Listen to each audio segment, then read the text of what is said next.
So as students plan gun violence protests, let's be honest, no one trusts each other in this debate. If you say sensible gun control, others hear code for, you're taking away my guns. If you say protect my gun rights, others will call you a murderer. I say let's make it simple. We need to harden soft targets. Big companies do this already. They're surrounded by guards. So should schools. It's a trillion-dollar industry waiting to happen.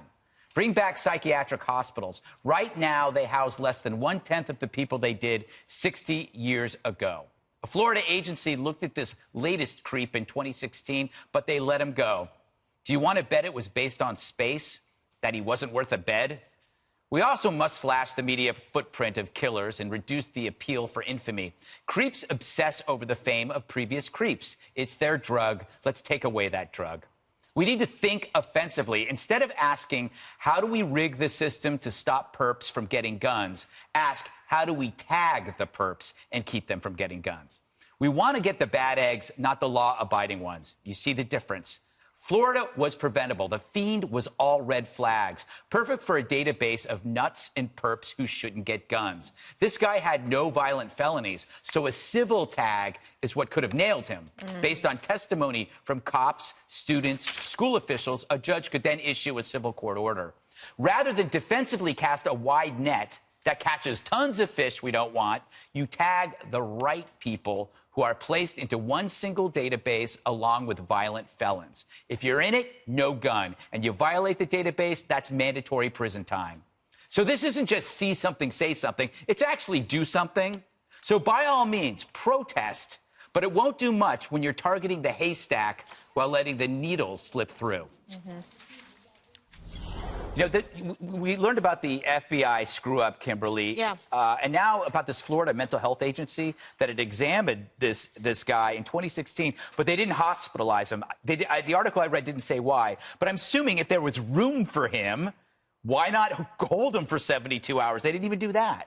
Yeah, and that's the problem. So they're going to have to do some analysis on that. They're going to have to go back and talk to the people who was in charge of intake, who was the supervisor on duty, who actually had contact, with him and made that determination. That's the only way we're going to get better, unless you do these kind of thoughtful, deliberate and, deep probing investigations to figure out how we can do it better for the next time, because this cannot continue to happen, especially when someone is basically screaming out for help, presenting these problems, having this violent, ideation and saying that they want to become a school shooter. They have the weapons, they have the means and ability to do so. They go in and they're in front of a mental health professional. The FBI has them on the screen. So it wasn't just on one level that this was a fail. It's on multiple levels that people could have caught this and stopped it and kept him in. Yeah. And held him. But maybe 72 hours, Greg, and then out again. He was self-harming, Juan, I guess, on Snapchat and saying he was going to buy. I mean, this guy had more red flags than, I don't know, a red flag factory.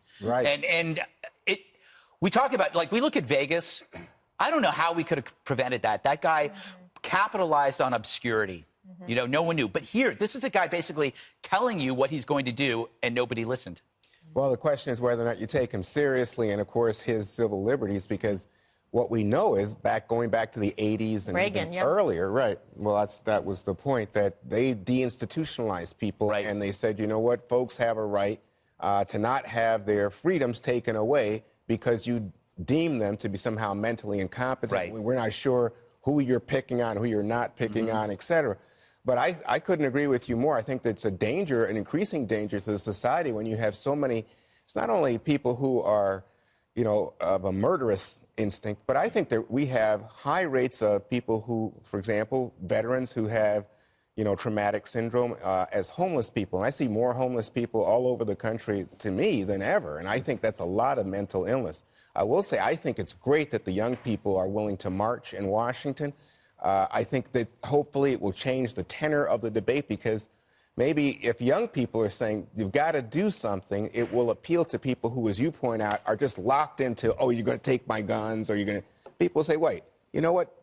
Gun owners, NRA members, think that background checks can be done better. And President Trump has now said today, or his aides have said, that he's interested in doing something to strengthen our background checks. Well, to that point, Jesse, I think it's important that these suggestions that I made and other people, I think David French wrote a good piece for National Review on gun violence restraining orders? Yes.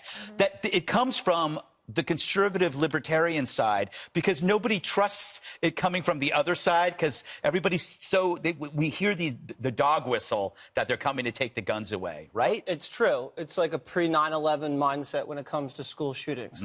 After 9/11, everybody realized they were stovepiping all of this information. All these other agencies weren't sharing anything with each other. But now you have the police, the school, the Department of Children and Families. Everybody knows something, even the FBI, and no one's sharing this information. So you look at a threat matrix on a kid like this. He's diagnosed autistic. He's diagnosed depressed. He's diagnosed mentally unstable by the agency that looked at him, and someone who is an at-risk adult because of mental instability. He was developmentally disabled, and you have a mobile crisis unit that is dispatched to the school. He's expelled for violent behavior at the school. The police are called dozens of times to the house. If you add that up, all those different things, and you say, you know, if someone qualifies for 60% of all those things, then maybe they don't get a gun. Yeah, maybe you make him wait a few years before he's able to purchase a weapon like that at that age. So obviously we need gun control, but it shouldn't be taking guns away from people or not manufacturing the AR-15. We can't even ban gun bump stocks after Vegas, but we should increase background checks and make sure the information is shared appropriately. Yeah, I think the worry is that whenever gun control comes up, the law-abiding gun owner thinks it's about them, and the idea is to switch it. So you're saying, no, it's almost like stop and frisk or community policing, but applying to this. Yes, I think so. And I actually think that it's not necessarily a congressional move here, because the states are the policy innovators and the incubators, and I would think that this is mostly a states' rights issue. So it's not like you would have to wait for Congress and D.C. to actually move forward on something like gun violence restraining orders or these red flag laws. You could actually do that in Tallahassee. Yeah. And that could happen in Florida, or you might do it in another state. And that's an experiment. That's where all the experiments happen in the states, and then you can figure out a way if you want to move it forward. Sometimes the federal government will do things like tying transportation funds in order to get a state to comply with something like the drinking age or something like that. But if this were to work in a certain place, if you try it out somewhere, and you have somebody like the mother from Connecticut in Sandy Hook. No, she tried to get help. She didn't know where to go. There's also a real concern about cuts to Medicaid, which is where a lot of people get their mental health help if they are going to get any. I hadn't heard the autism diagnosis, and I think that I don't know enough about it. And I think that there's a tendency to then extrapolate that into others. But I would say this on the communication standpoint. The kids staying in this story makes it very hard for the media to ignore it. So they know that, and I think they've been pretty smart. They're working together. They're using their social networks in order to gather, not just in Tallahassee. They're calling for a march on March 24th. That sounds weird. A march on March 24th. And the more they stay in this story, it will be harder for people to ignore. But I don't necessarily think that this is just a congressional issue. I think that you can get more done faster at the state level. Yeah, and the thing is, I think the media doesn't have to be... This is a highly visual protest, especially if it's going to be nationwide and the Women's March is getting behind it, which is then going to raise suspicions that it's more of a political event if the Women's March... And a liberal one. And a liberal one. And I think that's an error. That's an error. And also an error to continually talk about repealing the Second Amendment, because that's never going to happen. But you hear that. I think if the media maybe focused on why he wasn't placed in the hospital, how did the FBI drop the ball, as well as these protests. Right, but you want to make sure that this isn't going to be, a direct, full-on assault on the Second Amendment and a gun grab, because then that's, it's right, but given the political differences and ideological differences, to try to use this as a vehicle to try to confiscate guns. And there's situations where somebody can just make a complaint against a neighbor or something like that, and then you have to be very careful in terms of the guidelines. And it'll be like... take someone's weapon once you get on the list, how like would you? What's list. the adjudication in order to get off of it? And that will be hard. But again, I think that this one of the states could start this. And it's civil. And if it's a civil, tag, that means it's the bar's lower. And it's about these people. It's about the guy that you know. It's like nobody knows what to do with the problem. Kimberly mentioned the a state agency that went and visited this guy after he was posting pictures on social media of him cutting himself and saying he wanted to do violence and buy a gun. He was wearing long sleeves at the time, and the reason they didn't involuntarily commit him was because they never even checked and looked at his sleeves. Hey, dude, pull your sleeves up. It was a really pathetic visit by the state agency, I think. You know, but that's what happens. If not thorough, and they're pressed, and they have so many cases, and then they go in and they do a rush. I mean, I won't even tell you about a case that I know. I mean, anyway, they didn't even check this little girl who had been beaten, and her scalp was duct taped back on, and they left her in the house. You know, Juan, you brought up vets and the problems that they have. There's a positive argument to maybe on how to use vets. This is from Tyrus, who's a co-host on my show, brought up this as a practical solution. When 9/11 happened, the planes hit the towers, airports were changed forever. We got the TSA. Our children are getting hit. It's time to change the schools forever. And there is a population out there, and I checked, they didn't have the new stats out, but last year's stats was 4.3% unemployment for returning veterans in this country. That's 435,000 trained men who have eyes and ears. We need to have them at the schools.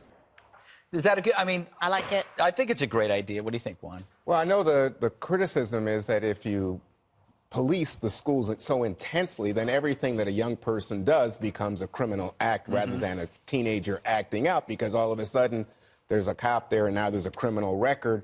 And so essentially you are, you know, institutionalizing the school in a way that I don't think schools are intended. Kids are allowed to act out. But if I understand what Tyrus is saying, they wouldn't be there in order to have disciplinary action oversight. They would just be there to protect. Well, that'd be ideal, but what happens is if you have police there, then I think the school authorities go to the police. But I think let me just say, the bigger point to me is the one that you were talking about earlier, which is basically people get locked in to their political boxes right here. And that people will say, you're coming for my guns. Now, to my mind, when I think about the NRA and its role here, I don't see how you get away from it, because they are so heavily politicized and they put so many dollars into Republican candidates. They back Republicans. I think the NRA influence is a little overrated, because unions and Planned Parenthood give a lot more money.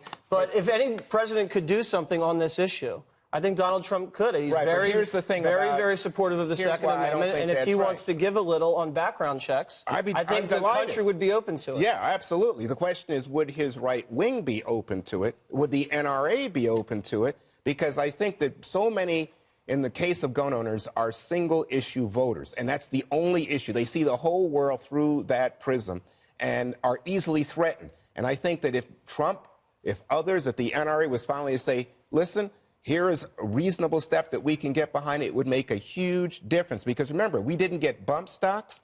We haven't had any added steps in terms of the mental illness issue that Greg's talking about today.